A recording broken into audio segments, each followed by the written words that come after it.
Hey what's up guys, welcome to the complete web development course, जहां पर हम web development के concepts को बिगनर से लेकर एडवांस लेवल तक पढ़ रहे हैं। ये हमारी प्लेलिस्ट है, इसको जाके बुकमार्क कर लेना अगर अभी तक आप लोगों ने नहीं किया है तो। इसके अंदर सारी की सारी वीडियोस आती रहेंगी डेली बेसिस पर। और हमारे चैनल को सब्सक्राइब करके बेल नोटिफिकेशन आइकन को ऑन कर लेना सो दैट कोई भी वीडियो की नोटिफिकेशन आप लोग मिस ना करो। आज हम बात करने वाले हैं हेड टैग के बारे में। लास्ट वीडियो में हमने पढ़ा था HTML के बारे में। HTML के अंदर कितने एलिमेंट्स होते हैं, एलिमेंट्स किस किस तरीके से बनते हैं, एनाटॉमी पूरी की पूरी पढ़ी थी। आज हम हेड एलिमेंट के बारे में पढ़ रहे होंगे, हेड के अंदर क्या क्या चीजें जाती हैं, इनसाइड द हेड टैग पूरा मूव कर रहे होंगे। इसको हम कर रहे होंगे लेकिन कोड, और ये कोड कर रहे होंगे अपने एडिटर के अंदर। देखो HTML की खास बात यह है कि HTML को आप किसी भी जगह कोड कर सकते हो। मतलब आपके पास अगर कंप्यूटर के अंदर सिर्फ नोटपैड है और आपके कंप्यूटर में कोई डिफ़ॉल्ट ब्राउज़र है तो भी आपका काम चल जाएगा। जैसे विंडोज़ के अंदर नोटपैड डला आता है और एज ब्राउज़र ऑलरेडी डला आता है तो भी आपका काम हो गया। आप एडिटर के अंदर अपना कोड करोगे और ब्राउज़र के अंदर अपने कोड को रन कर लोगे। इतना सिंपल होता है, इसी वजह से HTML को लोग बहुत पसंद करते हैं। इसके लिए किसी और चीज़ की रिक्वायरमेंट नहीं होती है। लेकिन अगर आपको अपने वर्क फ्लो को थोड़ा फास्ट करना है तो उसके लिए हम यूज़ करते हैं डिफरेंट टाइप के कोड एडिटर्स। आप लोग चाहो तो नोटपैड के अंदर कोड कर सकते हो, लेकिन मैं डेफिनेटली रिकमेंड करूंगा इनमें से कोई एक कोड एडिटर्स को इंस्टॉल करने के लिए। हम यूज़ करने वाले हैं विजुअल स्टूडियो कोड का, लेकिन आपके पास एटम होता है, आपके पास ब्रैकेट होता है, और भी डिफरेंट टाइप के होते हैं। आपका कौन सा फेवरेट कोड एडिटर है मुझे जरूर कमेंट सेक्शन के अंदर मेंशन करना। हम यूज़ करने वाले हैं विजुअल स्टूडियो कोड का। इसको लेकिन सबसे पहले डाउनलोड कर लेते हैं। डाउनलोड करने के लिए मैं जाऊँगा अपने ब्राउजर के अंदर, यहाँ पर मैं लिखूँगा विजुअल स्टूडियो कोड डाउनलोड, और यहाँ से हम इसको डाउनलोड कर सकते हैं। ये डाउनलोड वाला लिंक मैं नीचे आपको डिस्क्रिप्शन बॉक्स में दे दूंगा, आप जाके चेकआउट कर सकते हो। या फिर एक और काम कर सकते हो आप लोग, आप आओ अपनी इस PDF के अंदर और इस पर अगर आप क्लिक करोगे ना विजुअल स्टूडियो कोड के ऊपर, तो भी यहाँ पर देखो ये खुल जाएगा। ठीक है, यहाँ पर सारे लिंक हैं। एटम का भी लिंक मैंने यहीं डाल रखा है इवन, और इवन ब्रैकेट का लिंक यहाँ पर डाला हुआ है। तो आप कोई सा भी डाउनलोड कर सकते हो, आपकी चॉइस है। मैं visual studio code definitely recommend करूँगा सो दैट आप और मैं एक साथ कंसिस्टेंट रह सकें। तो यहाँ पर आके आपको डाउनलोड करना है। अगर आपके पास विंडोज़ है तो विंडोज़ का करना है, अगर लिनक्स है तो यहाँ से कर लेना है, और मैक है तो यहाँ से कर लेना है। मेरे पास मैक है तो मैं मैक के लिए इंस्टॉल करूँगा इसे, एप्पल सिलिकॉन के लिए। इसको इंस्टॉल करना बहुत ही सिंपल है, बस आपको डबल क्लिक करना है आइकन के ऊपर और नेक्स्ट करते रहना है, आपका इंस्टॉल हो जाएगा। मेरे एक्चुअली लैपटॉप में ऑलरेडी इंस्टॉल हो रखा है। अगर इंस्टॉल करने में कोई भी दिक्कत आती है तो नीचे कमेंट सेक्शन में मेंशन करना मुझे, मैं ज़रूर हेल्प करूँगा आपकी। वैसे मुझे लगता नहीं कोई भी दिक्कत आएगी। विजुअल स्टूडियो कोड को इंस्टॉल करने के टाइम पे कोई भी आपको ऐसा सेटअप करने की ज़रूरत नहीं होती है, हम एकदम रेडी टू गो हैं। अब आपको अपना विजुअल स्टूडियो कोड ओपन करना है। ओपन करोगे ना तो कुछ इस तरीके की विंडो आपको दिखाई देगी। यहाँ पर लेफ्ट साइड में एक्सप्लोरर है, यहाँ पर आके हम अपना ओपन फोल्डर करेंगे जिसके अंदर सारा का सारा हम कोड करने वाले हैं। और ये गुड प्रैक्टिस भी होती है कि हमेशा अपने सारे प्रोजेक्ट्स को एक फोल्डर के अंदर रखो सो दैट कभी भी खोए ना। कॉलेज के दौरान मैंने बहुत सारे प्रोजेक्ट्स बनाए थे, लेकिन वो प्रोजेक्ट्स यहाँ वहाँ खोते रहते थे क्योंकि मैं कभी किसी फोल्डर में बना रहा हूँ, कभी किसी फोल्डर में बना रहा हूँ।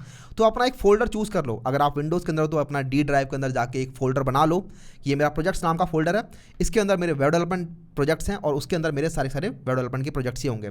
तो मैंने यहाँ पर क्या चूज़ किया है, डॉक्यूमेंट्स के अंदर, प्रोजेक्ट्स के अंदर वेब डेवलपमेंट प्रोजेक्ट्स, और इसको मैं करूँगा यहाँ पर ओपन। यहाँ पर ये ओपन हो जाएगा। अब इसके अंदर हमें अपनी फाइल बनानी है, सबसे पहली फाइल। तो यहाँ पर देख लो न्यू फाइल का आइकन आ रहा है, इस पर आप क्लिक कर सकते हो, या फिर आप फाइल में जाके न्यू फाइल पर क्लिक कर सकते हो। और यहाँ पर हमारी ऐसे न्यू फाइल क्रिएट हो जाती है। हम इसको सेव कर लेते हैं। पहले सेव करने के लिए हम यूज़ करेंगे एक्सटेंशन का विच इज़ .html। तो इसका मैं नाम रखता हूँ index.html। ज़्यादातर आप देखोगे इंडेक्स नाम रखा जाता है। आपकी जो फाइल्स होते हैं, जो आपकी एंट्री पॉइंट होती है वेबसाइट्स का, उनका नाम हम index.html रखते हैं। ये बेसिकली एक कॉमन प्रैक्टिस है। इसको मैं सेव कर रहा हूँ अपने वेब डेवलपमेंट प्रोजेक्ट्स वाले फोल्डर के अंदर ही, सेव कर लेते हैं। अब हम चाहें तो इस डायरेक्टली फाइल को ओपन कर सकते हैं अपने ब्राउजर के अंदर। ये .html लगाना बहुत इंपॉर्टेंट है। जैसे सॉन्ग्स की फाइल MP3 होती हैं, वीडियो की फाइल्स MP4 होती हैं, जावा की फाइल्स .java होती हैं, वैसे ही हमारी HTML की फाइल्स के अंदर .html आता है। इसकी हेल्प से आपके ब्राउजर इस फाइल को रिकॉग्नाइज कर सकते हैं और उसको ओपन कर सकते हैं। तो हम क्या करेंगे, इसको राइट क्लिक करते हैं और कॉपी पाथ कर लेते हैं। ठीक है, इसका पाथ मैंने कॉपी किया और इसको मैं अपने ब्राउज़र में ओपन कर सकता हूँ। और देखते हैं तो users/anuj/document/project/web development project/index.html ये हमारी फाइल का पूरा पाथ है। इसको अगर मैं एंटर करूंगा तो हमारे ब्राउज़र में देख रहे हो ये ओपन हो चुका है, और ये हमारा सबसे पहला वेब डेवलपमेंट का प्रोजेक्ट्स है। तो कॉन्ग्रेचुलेशंस, खाली वेबसाइट हमारी बनके तैयार हो गई है। अगर आपको ये देनी है कहीं पर, लेकिन ये एकदम मतलब ये बिल्कुल कमाल की नहीं है। ठीक है, इसके अंदर कुछ भी नहीं है, इसको हमें ऑसम बनाना है। तो हम स्टार्ट कर चुके हैं लेकिन अपनी जर्नी। ठीक है, index.html फाइल के अंदर मैं वापस आता हूँ। यहाँ पर हम कोड करेंगे तो आप देखोगे यहाँ पर वो कोड रिफ्लेक्ट होता रहेगा ब्राउजर के अंदर। HTML फाइल्स का जो रूट एलिमेंट होता है वो HTML ही होता है। ठीक है, तो इसके लिए हम करेंगे यहाँ पर opening bracket HTML, closing bracket, और आप देख रहे हो क्लोजिंग टैग अपने आप बन गया है। मैंने सिर्फ ओपनिंग टैग बनाया था, क्लोजिंग टैग अपने आप ही एडिटर ने बना दिया। तो इसका यही फायदा होता है। नोटपैड के अंदर अगर मैं कर रहा होता तो मुझे सारा का सारा चीज़ें कोड करनी पड़ती, लेकिन यहाँ पर हमारा आधा काम एडिटर ही कर देता है। यहाँ पर हम अपना कोड लिखना स्टार्ट कर सकते हैं। आपको याद होगा H1 टैग, जिसकी हेल्प से आप लोगों के बड़े बड़े टाइटल आ जाते हैं आपके वेबसाइट के अंदर। उसको हम लिखेंगे H1 को लिख के अगर मैं यहाँ पर टैब हिट करूँगा ना तो आप देखोगे मेरा अपने आप ही ओपनिंग ब्रैकेट भी आ गया है, क्लोजिंग ब्रैकेट भी आ गया और मेरा जो कर्सर है वो बीच में आ गया है जहाँ पर मुझे कोड लिखना है। यहाँ पर मैं लिखूँगा हेलो वर्ल्ड, इसको मैं करूँगा सेव और यहाँ पर आके मैं रिलोड करूँगा तो आपको दिख रहा होगा ये हेलो वर्ल्ड यहाँ पर आ गया है। तो इस तरीके से हम यहाँ पर अपना कोड करना स्टार्ट कर सकते हैं। लेकिन अगर आप लोगों ने पहले थोड़ी बहुत HTML करी होगी तो आपको याद होगा कि HTML के अंदर तो दो चीज़ें होती हैं, एक हेड और एक बॉडी। तो हाँ, हम वो बना रहे होंगे तो मैं लिखूँगा यहाँ पर हेड और उसके बाद मैं दबाऊँगा टैब। तो यहाँ पर आप देख लो लिखा आ रहा है एमिट एब्रीविएशन। ये एमिट बेसिकली एक प्लगइन होता है जिसकी हेल्प से आप लोगों का कोड ऑटो कंप्लीट हो रहा होता है। एमिट को हम बहुत ज़्यादा यूज़ कर रहे होंगे जिससे हमारा कोड थोड़ा फास्ट लिख सकें हम। इसके बारे में हम धीरे धीरे करके समझते रहेंगे, ठीक है। बेसिकली अगर आपने लिखा हेड और उसके बाद आपने दबाया टैब तो आपका यहाँ पर ये हेड अपने आप ही ऑटो कंप्लीट हो जाता है। इसके बारे में अगर आप लोगों को ज़्यादा पढ़ना है तो आपको आना है ब्राउज़र के अंदर, यहाँ पर लिखेंगे हम एमिट चीट शीट और ये जो चीट शीट है ना इसकी हेल्प से आप देख सकते हो एमिट किस तरीके से काम करता है। डोंट वरी, इसको पूरा पूरा रटने की ज़रूरत नहीं है, हम धीरे धीरे करके इसे यूज़ करते रहेंगे और अपने कोड को थोड़ा फास्ट तरीके से लिखते रहेंगे। हम वापस आते हैं यहाँ पर, तो मैंने यहाँ पर अपना हेड लिखा है और आज की इस वीडियो के अंदर हम हेड की ही बात करने वाले हैं कि हेड के अंदर होता क्या है, हेड की सिग्निफिकेंस क्या है। और एक होता है आपका बॉडी एलिमेंट। बॉडी एलिमेंट याद रखना हमेशा HTML का लास्ट एलिमेंट बॉडी एलिमेंट ही होता है। तो मैंने बॉडी लिख के टैब दबाया और एमिट ने अपना काम कर दिया। इसके अंदर अपने सारी बॉडी हो रही होगी। तो बॉडी के अंदर बेसिकली वो चीज़ें जाती हैं जो कि आपको वेबसाइट पर दिखानी है। तो जितना भी कंटेंट होगा जो भी वेबसाइट पर दिख रहा है यूज़र को वो आता है हमारा बॉडी के अंदर। तो फिर हेड के अंदर क्या जाता है? हेड के अंदर बेसिकली वो सारी चीज़ें जाती हैं जिनकी हेल्प से ब्राउज़र आपकी वेबसाइट के बारे में इंफॉर्मेशन ले सकता है कि इस वेबसाइट को किस तरीके से शो करना है, इस वेबसाइट के रिलेटेड क्या क्या इन्फॉर्मेशन है। इसकी हेल्प से आपके ब्राउज़र, आपके सर्च इंजन डिफरेंट टाइप की इन्फॉर्मेशन निकाल पाते हैं आपकी वेबसाइट के बारे में। तो आज हम हेड को ही ठीक से समझ रहे होंगे, हेड के अंदर क्या क्या चीज़ें जाती हैं। तो सबसे पहले यहाँ पर मैं टाइटल चेंज करना चाहता हूँ। यहाँ पर आप देख रहे हो index.html लिखा आ रहा है। बेसिकली बाय डिफ़ॉल्ट यहाँ पर फाइल का नाम ही लिखा आता है यहाँ पर, लेकिन आप वेबसाइट पर देखो यहाँ लिखा हुआ है चीट शीट। और अगर आप इस वेबसाइट पर देखो यहाँ पर कुछ और लिखा हुआ है, वेब डेवलपमेंट कोर्स, हमारे बेसिकली प्लेलिस्ट का नाम लिखा हुआ है। हम यहाँ पर ये चीज़ चेंज कर सकते हैं और ये होता है हमारा टाइटल टैग की हेल्प से। मैं यहाँ लिखूँगा टाइटल और मैं दबाऊंगा टैब। तो टाइटल के अंदर बेसिकली जो भी इन्फॉर्मेशन होगी वो आपकी डिस्प्ले नहीं होगी, ये आपकी लेकिन ब्राउज़र यूज़ करेगा आपका यहाँ पर टाइटल शो करने के लिए। तो मैं यहाँ पर नाम लिख दूंगा my cool website, hit save और यहाँ पर मैं करूँगा रिलोड। तो यहाँ हमारा भी टाइटल अपडेट हो गया है माई कूल वेबसाइट। अब मैं आपको एक और चीज़ समझाना चाहता हूँ। हम आते हैं अपने एडिटर के अंदर और इसके अंदर अगर मैं ये सारी चीज़ें खुद से ना लिखना चाहूँ और मैं चाहूँ कि एमिट जो है वो मेरा अपने आप ही काम कर दे, उसके लिए मुझे क्या करना है, इसको उड़ाना है पूरे को और मैं दबाऊंगा एक्सक्लेमेशन मार्क और हिट टैब। आप देख रहे हो अपने आप ही बहुत सारा कोड लिखा आ गया है। यहाँ पर HTML भी आ गया है, HTML के अंदर हेड भी आ गया है, हेड के नीचे यहाँ पर बॉडी भी आ गया, HTML क्लोज भी हो गया है। तो ये बेसिकली सारा का सारा एमिट ने लिख दिया और ये हमारा HTML5 है। HTML का लेटेस्ट वर्जन HTML5 हम यहाँ यूज़ कर रहे हैं। मुझे पता कि चल रहा है ये HTML5 है। बेसिकली यहाँ पर ये वाला एलिमेंट आप देख रहे हो डॉक टाइप, ये डॉक टाइप बताता है कि कौन सा वाला वर्जन है HTML का। HTML5 के अंदर HTML वर्जन को इस तरीके से लिखा जाता है। इससे पहले कि अगर आपको वर्जन देखना है, सपोज करो HTML4 का मेरे को वर्जन देखना है, तो HTML4 डॉक टाइप अगर हम सर्च करें तो ये थोड़ा अलग टाइप का होता था और ये बहुत बड़ा एक लिंक होता था। यहाँ पर आप देख रहे हो ये होता था इतना बड़ा, तो इसको करना पड़ता था कॉपी और यहाँ पर आके करना पड़ता था पेस्ट। तो ये बहुत ही ज़्यादा कम्बरसम था, ठीक है। इसकी वजह से इसको रिमूव कर दिया गया और अब एक बहुत ही सिंपल सा स्वीट सा इसे रिप्लेस कर दिया गया है। हमें कुछ नहीं करना, बस यहाँ पे आना है डॉक टाइप HTML और इससे हमारा ये अपने आप ही HTML5 वर्जन हो चुका है यूज़, ठीक है। इसके नीचे हमने यहाँ यूज़ किया है HTML को। उसके बाद आप यहाँ देख रहे हो एक एट्रीब्यूट यूज़ किया जा रहा है, ठीक है। लैंग नाम का एट्रीब्यूट यूज़ किया जा रहा है। इसकी हेल्प से पता चल रहा है आपके ब्राउज़र को कि ये एक इंग्लिश लैंग्वेज के अंदर आपकी वेबसाइट है, ठीक है। तो इसके अंदर जो भी कंटेंट होगा वो इंग्लिश लैंग्वेज के अंदर है। इसके ऊपर अगर आप हवर भी करोगे ना तो यहाँ पर लिखा आ जाएगा helps define the language of an element. तो इसकी हेल्प से आपको पता चल रहा है कि अच्छा ये इंग्लिश टाइप का रहने वाला है आपका पूरा का पूरा पेज। इसके नीचे यहाँ पर कुछ टैग्स भी हैं, आपको ये मेटा टैग दिख रहा होगा।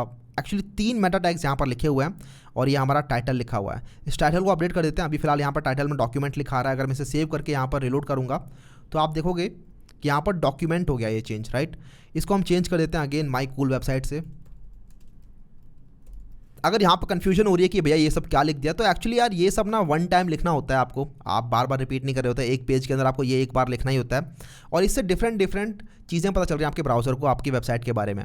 यहाँ पर मैंने लिखा हुआ है एक मेटा टैग, ठीक है। मेटा टैग को जरा समझते हैं, इसके अंदर डिफरेंट डिफरेंट टाइप के एट्रीब्यूट्स हैं। एक कैर सेट एट्रीब्यूट है, एक ये आपका बता रहा है कि ये किसके कंपैटिबल है, और ये आपका बता रहा है एक नेम और कंटेंट। ये बेसिकली बता रहा है कि ये व्यू पोर्ट कितना साइज़ लेने वाला है। इसके अंदर डिफरेंट डिफरेंट है, सबको समझते हैं। सबसे पहले कैर सेट, ये एक्चुअली बताता है कि आपका जो वेबसाइट है इसके अंदर जो भी एलिमेंट्स आपने, जो भी आप कैरेक्टर लिख रहे हो, वो किस एनकोडिंग को यूज़ कर रहे हैं। तो हम यहाँ पर UTF-8 यूज़ कर रहे हैं। इसके अंदर सभी कैरेक्टर्स के बारे में, जितने भी कैरेक्टर्स आप सोच सकते हो, इवन इमोजीज़ के बारे में भी एक इनकोडिंग दे रखी है। तो सारी की सारी वेबसाइट्स ज़्यादातर आज की डेट में UTF-8 ही यूज़ कर रही हैं, तो हम यहाँ पर UTF-8 ही लिख रहे होंगे। उसके बाद एक और मेटा टैग है, इसके अंदर जो एट्रीब्यूट है वो है HTTP इक्विव। ये बेसिकली बताता है कि आपकी जो वेबसाइट है वो किन किन ब्राउजर्स के साथ कंपैटिबल रहनी चाहिए। तो इसको आप चाहो तो उड़ा भी सकते हो। यहाँ पर content equals to IE equals to H लिखा हुआ, राइट। तो ये बेसिकली एकदम लेटेस्ट था, लेकिन अब आप इसको उड़ा सकते हो क्योंकि आपके लेगेसी ब्राउज़र्स जो थे, इंटरनेट एक्सप्लोरर को तो डिसकंटिन्यू कर ही दिया माइक्रोसॉफ्ट ने, 15 जून 2022 को ये डिसकंटिन्यू कर दिया था उनको। तो ये आप चाहो तो लाइन हटा सकते हो, इससे कुछ फ़र्क पड़ने वाला है नहीं हमारी वेबसाइट को। इसके बाद दूसरा एक टैग है meta name equals to viewport और कंटेंट इक्वल्स टू ये विड्थ इक्वल्स टू डिवाइस की विड्थ और इनिशियल स्केल इक्वल्स टू 1.0। तो ये बेसिकली बताता है कि जो आपका जो वेबसाइट है जो दिखनी चाहिए वो कितनी जगह लेनी चाहिए। तो डिफरेंट डिफरेंट स्क्रीन्स की डिफरेंट डिफरेंट पिक्सल डेंसिटी होती है। आपके फ़ोन की डेंसिटी अलग है, आपके लैपटॉप की अलग है, और उनकी विड्थ भी अलग अलग होती है। तो यहाँ पर बेसिकली हम बताना चाहते हैं कि हमारी जो वेबसाइट है जो विड्थ लेगी वो पूरे के पूरे डिवाइस की विड्थ लेगी, ठीक है। तो जितनी भी डिवाइस की विड्थ है उतनी पूरी की पूरी विड्थ हमारी इस वेबसाइट को दे दो। और इनिशियली जो स्केल है, मतलब इनिशियली जो जूम करना है मेरी वेबसाइट को, वो 1.0 करना है। तो ये बाय डिफ़ॉल्ट रहता है। तो ये दो मेटा टैग होते हैं। इनकी हेल्प से आपको दिख रहा होगा कि हमें यूज़र को कुछ लेना देना नहीं है, यूज़र को इस कैर सेट से लेना देना नहीं है, यूज़र को इससे भी लेना देना नहीं है। लेकिन ये इंपॉर्टेंट होता है आपकी ब्राउज़र्स के लिए। आपकी ब्राउज़र्स को पता चल जाता है कि अच्छा मुझे किस तरीके से इस वेबसाइट को लोड करना है। अब एक काम करते हैं, एक रियल वर्ल्ड एग्जांपल देखते हैं। मैं जाऊंगा दोबारा से अपनी wikipedia.org के ऊपर, और यहाँ पर अगर हम इंस्पेक्ट करें इसे, ठीक है, इंस्पेक्ट कर सकते हो या तो व्यू पेज सोर्स कर सकते हो। इंस्पेक्ट को हम बाद में देख रहे होंगे, अभी हम व्यू पेज सोर्स पर क्लिक करते हैं और यहाँ पर हम देखते हैं कि हमारे पास कितने कितने टाइप के मेटा टैग्स हैं। यहाँ हम देख सकते हैं एक हमारा मेटा टैग ये रहा, और एक मेटा टैग यहाँ नीचे भी लिखा हुआ है। इस मेटा टैग की हेल्प से हो क्या रहा है, नेम इक्वल्स टू डिस्क्रिप्शन और कंटेंट इक्वल्स टू डिस। तो इससे हमारे ब्राउज़र को पता चल रहा है कि इस वेबसाइट का डिस्क्रिप्शन क्या है। तो हम खुद भी लगा सकते हैं एक। तो मैं लगाऊंगा यहाँ पर मेटा, और मैं इस वाले को चूज़ कर लेता हूँ, मेटा डिस्क्रिप्शन। और इसके बाद मैं यहाँ पर डिस्क्रिप्शन बता सकता हूँ कि this is my cool website. लेकिन आप देखोगे ये कहीं भी ना दिखेगी नहीं, मतलब यहाँ कहीं भी शो नहीं होगा ये। तो आप बोलेंगे भैया इसका फ़ायदा क्या है।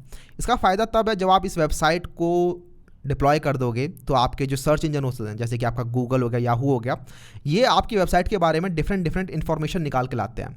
जैसे अगर हम देख रहे हैं विकीपीडिया के अंदर, तो विकीपीडिया के अंदर यहाँ पर लिखा हुआ है Wikipedia is a free online encyclopedia. और ये मिलेगा कहाँ पर, अगर हम यहाँ पर सर्च करें विकीपीडिया को, सिंपल विकीपीडिया सर्च करते हैं, तो यहाँ पर देखो लिखा आ रहा है Wikipedia is a free online encyclopedia created and edited by. तो ये सारी की सारी इन्फॉर्मेशन यहाँ से मिल रही है, राइट। तो आपके जो वेब ब्राउज़र होते हैं ये एक्चुअली इसी पेज के ऊपर पूरा का पूरा क्रॉल कर रहे होते हैं, वेब क्रॉलर्स, और डिफरेंट डिफरेंट टाइप की इन्फॉर्मेशन आपके मेटा टैग से निकाल के ला रहे होते हैं। तो ये मेटा टैग्स बहुत इंपॉर्टेंट होते हैं। तो ये तो बात हो गई आपके वेब ब्राउज़र्स की। लेकिन अगर आप सोशल मीडिया की तरफ मूव करो, जैसे व्हाट्सएप, टेलीग्राम, फेसबुक, इनके ऊपर जब भी आप कोई लिंक शेयर करते हो तो आपने देखा होगा एक इमेज अपने आप आ जाती है, एक टाइटल अपने आप आ जाता है। मतलब अगर आप लोगों ने अपने फ्रेंड की प्रोफाइल लिंक शेयर किया तो आपके फ्रेंड की फोटो वगैरह अपने आप ही आ जाएगी वहाँ पे, राइट। वो सब कहाँ से आ रहा है, वेबसाइट के लिंक से ये सारी इन्फॉर्मेशन कहाँ से मिल रही है, तो वो भी आपके मेटा टैग से मिल रही होती है। एक्चुअली उसके लिए होता है आपका OG टैग, ठीक है, ओपन ग्राफ प्रोटोकॉल से आ रहा होता है। तो OG मेटा टैग में सर्च करता हूँ और आप यहाँ पर देख सकते हो ओपन ग्राफ प्रोटोकॉल होता है ये, और इसके अंदर डिफरेंट डिफरेंट टाइप के टैग्स होते हैं। अगर मैं ये वाली इमेज को ओपन करूँ और आपको दिखाऊं तो यहाँ पर आप देख सकते हो कि आपने अगर कोई लिंक शेयर किया तो वो लिंक अगर आप लोगों ने फेसबुक पर शेयर किया, जैसे इन्होंने फेसबुक पोस्ट पे एक लिंक शेयर किया, तो यहाँ पर एक इमेज दिख रही है, वो आता है आपका OG इमेज से। एक टाइटल दिख रहा है, वो आता है आपका OG टाइटल से, और एक डिस्क्रिप्शन आ रहा है, वो आता है आपका OG डिस्क्रिप्शन से। इसको भी आप चाहो तो यूज़ कर सकते हो, और ये आपका यहाँ पर अगेन वेबसाइट में नहीं दिखेगा क्योंकि ये हेड में जा रहा है, वेबसाइट में तो नहीं दिखेगा। लेकिन जब आप इसे शेयर करोगे इस लिंक को कहीं पर, तो ये अपने आप ही अनफर्ल हो जाएगा। इसे हम कहते हैं अनफर्लिंग।